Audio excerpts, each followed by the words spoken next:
The supreme leader of Iran, Ali Khamenei, has been assassinated through joint American-Israeli airstrikes.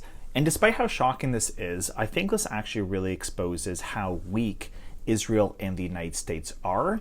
And surprise, surprise, I think this actually puts Iran into a better position when it comes to fighting against Western imperialist forces.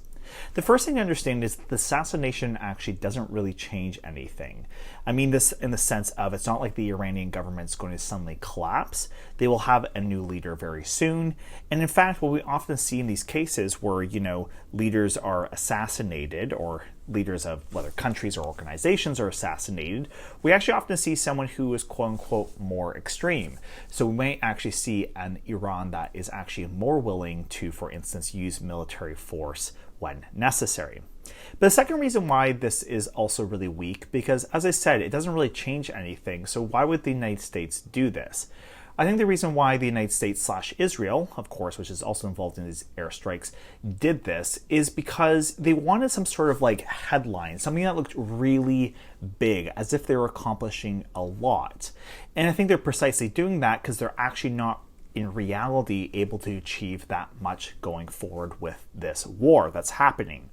As I mentioned before in other videos, the Iranian government is, despite the protests we saw in the past couple months, for instance, quite strong, and simply trying to change the Iranian government or take over the country will be very difficult. This is a massive country. It's, for instance, much bigger than Iraq, I think 2, 3, or 4 times larger than Iraq, and it's highly mountainous.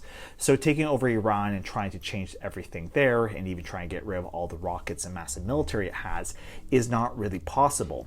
So the reason why they got rid of Ali Khamenei is because they want something that's a headline, and that's not how you win wars, though.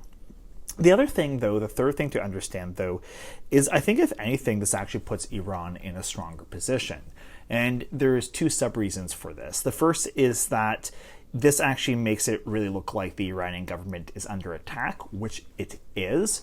And that means that even Iranians who, for instance, in the country who are not the biggest fans of their government, they're going to now see their government as one that is under siege rather than viewing it as an oppressor, and for that reason rally around it. The other thing, though, is that Ali Khamenei, for many Shia, not only in Iran but across the region, is seen as a spiritual leader. He's not like the Pope, but he is seen as a spiritual leader who is one that people look up to. So you better bet that a lot of Shias across the region are going to take up arms and fight the Western imperialists, and we will be seeing that unfold in the next couple of days. Thank you so much. Thanks for watching. Please like, share, comment, and I want to hear from you. Cheers.